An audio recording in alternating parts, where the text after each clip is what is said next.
just saw made their money by the work done by the poor children. Did you hear about the factory owner who was accused of being a terrible snob? No, I didn't hear about the factory owner who was accused of being a terrible snob. He said, "It's not surprising I look down at my workers. Most of them are only 4 foot high."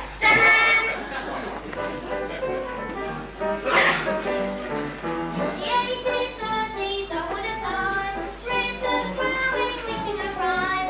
We're the greatest and sublime. We're on top of the world, on top of the world, on top of the world.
Mama, about breaking the chandelier in the dining room. That's different. You're expected to tell stories to your parents. I think it should help poor people. There's no point. They should learn to help themselves. Mama said they don't have to be so dirty and ragged. Of course they don't. They just don't know any better. Now I suppose that they give us new clothes. Always to do, but nothing too new. Quick as a flash, they'll all make a dash. Sell the lots at the corner shop to raise the box of cash. Oh, heaven preserve us from the working classes, when they learn to do things properly. Heaven preserve us from the working classes, when they learn to respect for property. Open the till, they'd rather have more. Open and hard, and they wear their nose. Give them a book, they won't even look. They sell themselves and they made enough to find some else to cook. Oh, heaven preserve us from the working classes, when they learn to do things properly. Heaven preserve us from the working classes, when they learn to respect for property. Give them a chair, they won't care. Give them some boots, they don't give two hoots. They take them in, they're with a big grin. They're down on the street where they should keep through the years of sin. Oh, heaven preserve us from the working classes, when they learn to do things properly. Heaven preserve us from the working classes, when they learn to respect for property. They sell the mats, they sell the cats, they sell the pants, and even the grants. Every day, we're not on a pay. The children in the factory have nothing much to say. Oh, heaven preserve us from the working classes, when they learn to do things properly. Heaven preserve us from the working classes.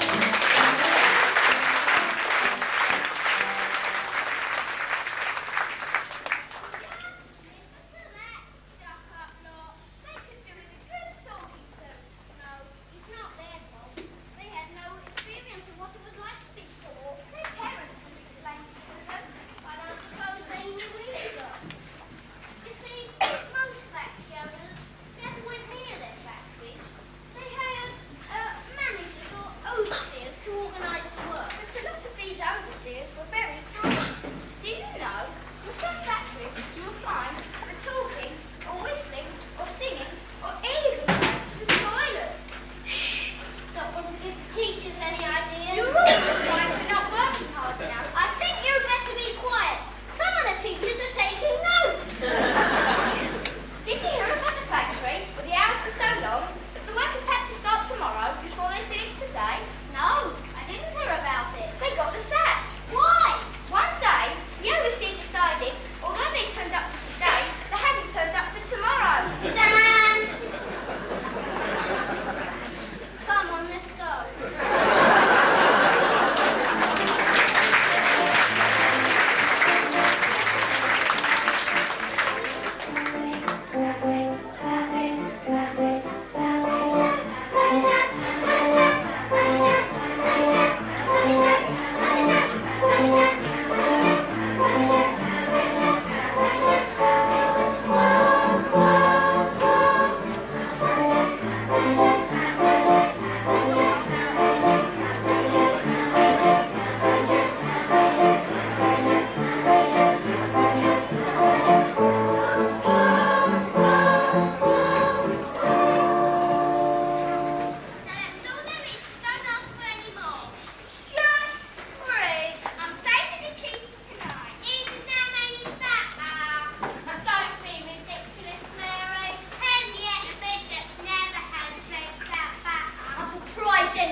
very much for us. He fed 5,000 people on 500 bread too. Fishing must have been big loads. That's all I can say. Hell yeah, fish!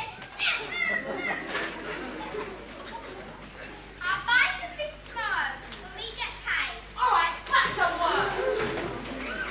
Oh, we've only had half an hour. We're entitled to an hour for lunch. That's enough of your keep. Look at the clock. You put it forward. I saw ya. You're excellent.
Then we can find some work in a farm. This will blow over. Who's employed these? He's too young. Don't worry, Lizzie. I'll think of something. John! Lee! Someone's coming! Excuse me, sir. Do you have the time on you? Mum, I only just got a watch. Oh dear, that is a shame. Well, sir, might you have a little silk handkerchief what I look for for a moment? Right up. Only got this little rag what I use to clean the machine. Charlie! Oh my goodness. No watch, no silk handkerchief. Well, perhaps you got a few pennies that you might lend us. Oh, little children. Oh, lady. Only then to understand. No permanent arrangement. You pennies you could steal more like. That's a terrible word to use to people whom you've only just become acquainted. But since you're going to be difficult about it, search him, lads. Come in. Ow! Get off me! Oh, not so much as a brass farthing. Who are you? A band of wandering minstrels, Your Honour. Wandering minstrels, my foot. Now, gentlemen, that's the way to talk. We saw you creeping along before. There's a group of fugitives. Just like on films. They've been helping themselves to something, we thought. Perhaps they might contemplate sharing the goodies round, we thought. But we ain't got anything. You are no run or that much is clear. We got into trouble at the factory. Charlie! Aha, you need say no more. Look, old lad, all of us were driven to a tie, a rather quickly, highly promising careers. Most of us were children of street boys. And girls. And girls, But we're so cute that we decided to branch it on our own. Go into business for ourselves. What sort of business? oh, a bit of this and a bit of that. Oh, well, the ear and the silk handkerchief there. Lord, Lee! I wish you'd not insinuated the language, young lady. We are merely following the current trend in commercial thinking. Self-help is our motto. We've got to do whatever's necessary to survive. Women of action. We're independent. No adults tell us what to do. This is the age of enterprise. Free enterprise will make this country great. Free enterprise!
lodging and sleep in a bed. Bed? Shared laugh with dozen others, mind you. What about the workhouse? Surely it can't be as bad as that. At least the beggars can't cry. There are few things in life we fear more than cold and hunger, and one of them is the workhouse. Rules, regulations, authority, sermons, beatings. And maybe work. Work? Hey, lucky, there's some lovely customers coming. All sorts of butchers and jangling pockets. Right, trouble, this is the game.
Let's get away while we got a chance. But I thought you said you wanted something to eat. Surely I don't trust them. They will bring Agnes back. No, they won't. They're not like that. Don't you believe it? I wouldn't trust their sort. We've got to trust someone. We can't go on like this with nothing to eat and nowhere to play. We'll be sleeping in prison if we trust them.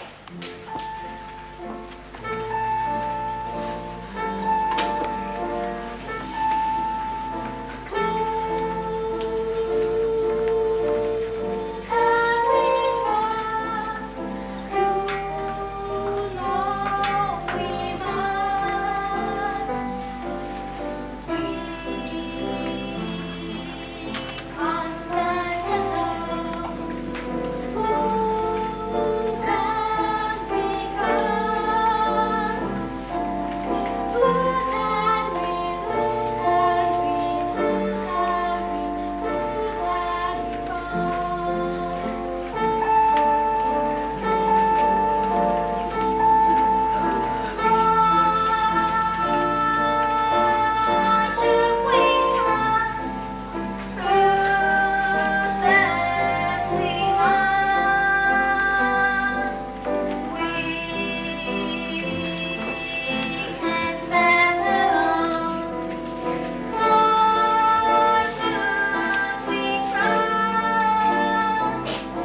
you only hear what you want to hear. As long as the profits keep rolling in. Now, just a moment then. It's just as important as the workers to be made profits, otherwise we go out of business and they wouldn't have jobs. True, but do your profits justify the suffering of all those poor little children? I didn't realise. They've been telling you for years. You're right. Changes have to be made. We must look after the nation's children. They are our future. He's right, you know. The people in the 1830s took a long time to realise how the way they treated their children could affect their country's future. And that goes just as well for you in the 1980s. Look carefully at how your children are being raised. With them lies the future.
Mrs. Davies has got a board over there. She's very technically minded. I don't understand it, but she's there. And what I like is that at the back there, they're the boys who are working on the lights, and they're getting it all in the right place at the right time. So they are the first group of people that we have to thank. And our couple with them, Mrs. Davies has absolutely nothing to do whatsoever with them. He's the prompt, he hides himself away. It's the easiest touch of the lot.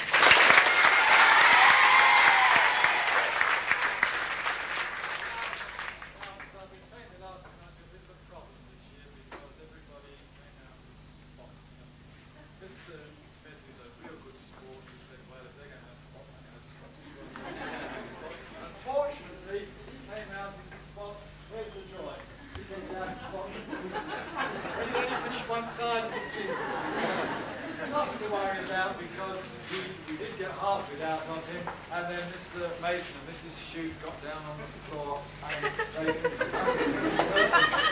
broke the button. They were a bit worried what was going to happen to that train. I greatly thanks to them for having worked on that, and another person who's always in the background, very, very quiet. He may not actually build anything, but Mr. Allen is always there, doesn't know what we do in this school. I'm sure Mr. Allen's at the back there some as well, so I'd like to group all those people together.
Added to that, and I've already mentioned her husband who goes and gets chicken pox at the vital time. But really, the work that she does in this school is absolutely unbelievable.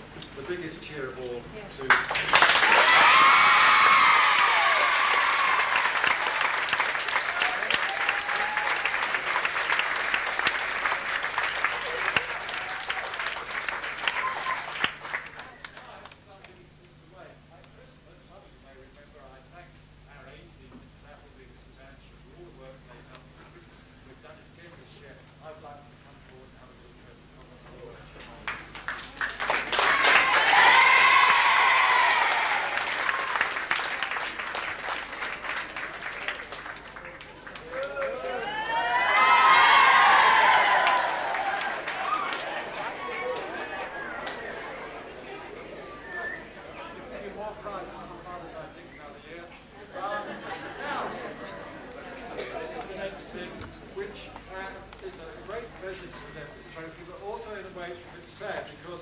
You can't give it to everybody.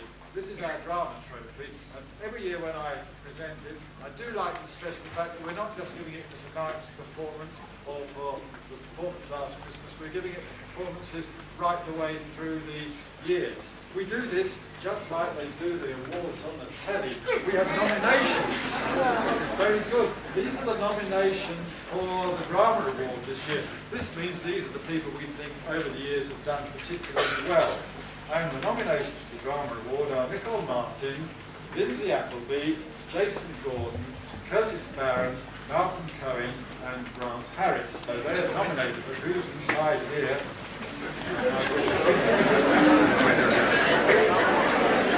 I hope that's a good speech, really. Speech. Right. Now, this is slightly different. I've been asked to say something. Someone who's not got it. But it's very special mention because she's done so well towards the end. Not only Nicole Martin hasn't got it, but special congratulations because she's done so well in the past year. I don't know where she is.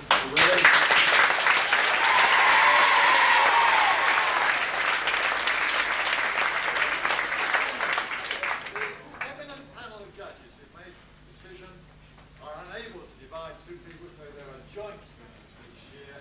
So, the joint winners are the second time this evening, Malcolm. There he is.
Mrs. Smith, Mr. King, to accept these gifts.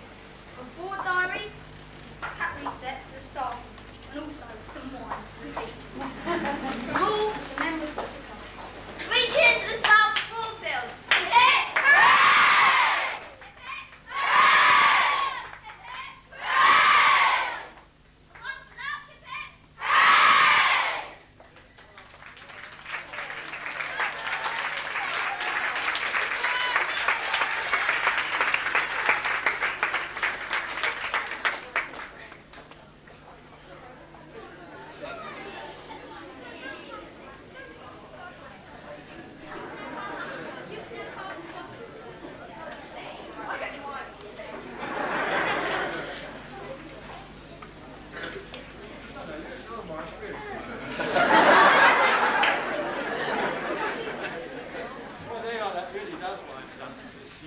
I wish you'd say the same things over and over again, but if you could let them get away first of all, then there'd be